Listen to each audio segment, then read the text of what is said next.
This channel does not promote any violent, harmful, or illegal activities. All content provided by this channel is meant for an educational purpose only. মানুষের অসুবিধার কথা সব সময় তুলে ধরি আমরা TV9 বাংলা। আজও তুলে ধরব বিপজ্জনক অবস্থা শিউরির তিলপাড়া ব্যারাজে। ব্রিজের নিচ থেকে সরে যাচ্ছে বালি বোল্ডার।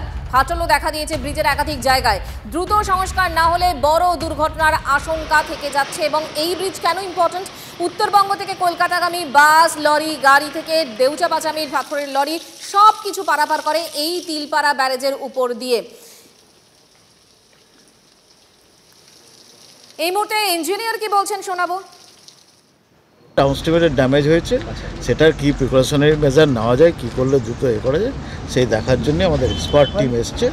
তারা এসে দেখে গিয়ে যেমন সাজেশন করে, এখনও দেখা আমাদের চলছে, এখনও এটা ফাইনালাইজ স্টেজে আসেনি। না হলে পরে এই মুহূর্তে এটা বলা সম্ভব নয় যে কি দেখার পরে কি ঠিক করলো। আমাদের ডিএম সাহেব এবং এই ইরিগেশন ডিপার্টমেন্ট যত সব ইঞ্জিনিয়ার ছিল তারাও এসেছিলেন এবং স্টেট থেকেও ইঞ্জিনিয়ার এসেছিলেন। এসে সবাই মিলে আলোচনা করা হয়েছে।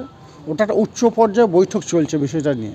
প্রয়োজন হলে আরও উচ্চ পর্যায়ের ইঞ্জিনিয়ারদের নিয়ে এসে আলোচনা করে ওটা আমরা কাজটা দ্রুত সম্পন্ন করব।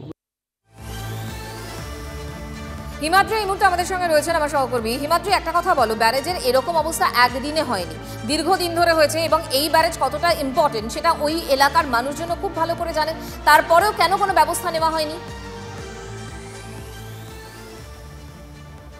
দেখো, একেবারেই প্রায় 70 বছরের পুরনো এই ব্রিজ দিয়ে কিন্তু কলকাতা থেকে উত্তরবঙ্গ যাওয়ার জন্য প্রধান সড়ক পথ বলা যেতে পারে। এছাড়াও এই ব্রিজের ওপর দিয়ে প্রায় 7 থেকে 8 হাজার লরি যাতায়াত করে। ডেউচা পাচামি থেকে শুরু করে নলহাটি বিভিন্ন যে পাথর খাদান রয়েছে যা গোটা রাজ্যের বুকে কার্যত পাথর সাপ্লাই করে। এত গুরুত্বপূর্ণ একটা ব্রিজ হওয়ার সত্ত্বে কেন এটাকে সংস্কার করা হলো না সেটা নিয়ে উঠছে প্রশ্ন। শুধু যে সংস্কার করা হয়নি সেটা নয়, ব্রিজের যে বেহাল দশা হয়েছে এই ছবিটা একবার দেখাবার চেষ্টা করব। এই যে আমি যেখানে দাঁড়িয়ে রয়েছি, আমার থেকে প্রায় 15-16 ফুট ওপর দিয়ে ব্রিজের যে মূল কাঠামো, যে ডাউন স্ট্রিম, সেটা কার্যত ভেঙে চুরে একাকার হয়ে গেছে।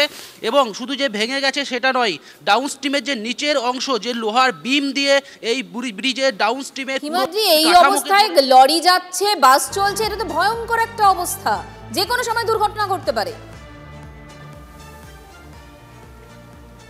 হ্যাঁ, তো একেবারেই ভয়ঙ্কর পরিস্থিতি। ইতিমধ্যেই কিন্তু সেচ দপ্তরের পক্ষ থেকে জেলা প্রশাসনকে জানানো হয়েছে যে এই ব্রিজের ওপর গাড়ি চলাচলের ওপর নিয়ন্ত্রণ আনা হয়। যে পরিমাণে গাড়ি প্রত্যেক দিন ব্রিজের ওপর দিয়ে যাচ্ছে তাতে কিন্তু যে কোনো সময় বড়সড় দুর্ঘটনা ঘটতে পারে। এই যে ওপরের অংশ দেখতে পাচ্ছ, যেটা কার্যত ভেঙে চুরে নিচের দিকে পড়েছে এবং ছত্রভঙ্গ রয়েছে, একাধিক জায়গায় তার টুকরো পড়ে রয়েছে। সেই ব্রিজের ওপর দিয়ে কিন্তু যেভাবে গাড়ি যাতায়াত করছে তাতে কিন্তু যে কোনো সময় বড়সড় দুর্ঘটনা ঘটতে স্বীকার করেছেন জেলা প্রশাসনের আধিকারিকরা এবং জেলা পরিষদের সভাধিপতি কাজল শেখ। তিনিও বলেছেন যে উচ্চ পর্যায়ের এটা নিয়ে বৈঠক হয়েছে এবং প্রয়োজন পড়লে আরও উচ্চ পর্যায়ে বৈঠক হবে, যাতে এই ব্রিজ দিয়ে সাধারণ মানুষ কোনো বিপদের সম্মুখীন না হয় বা ব্রিজ যাতে দ্রুত সংস্কার হয়। কিন্তু উঠছে দীর্ঘ 70 বছরের প্রায় পুরনো ব্রিজ, কিন্তু এই ব্রিজে সেইভাবে কেন মেরামতি করা হয়নি?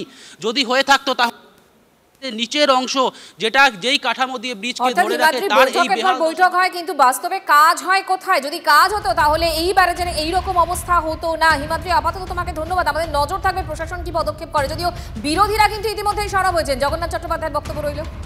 এই তিলপাড়া ব্যারেজে ফাটলের অন্যতম কারণ ওভারলোডিং, বালি আর পাথরের বেপরোয়া যে গাড়ি ওই ব্যারেজের উপর দিয়ে প্রতিদিন অন্তত 5 থেকে 7 হাজার গাড়ি যে এই ব্যারেজের উপর দিয়ে পাস করে এবং এই ওভারলোডিং চলে, তার ফলে ব্রিজের যে সহন ক্ষমতা, সেই সহন ক্ষমতার অতিরিক্ত যান চলাচলের ফলে আজকে এই পরিস্থিতি তৈরি হয়েছে।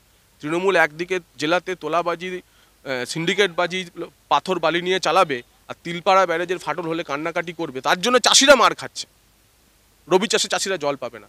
এর জবাব তৃণমূলকে দিতে হবে, কৃষিমন্ত্রীকে দিতে হবে, সেচ মন্ত্রীকে দিতে হবে এবং মুখ্যমন্ত্রীকে দিতে হবে।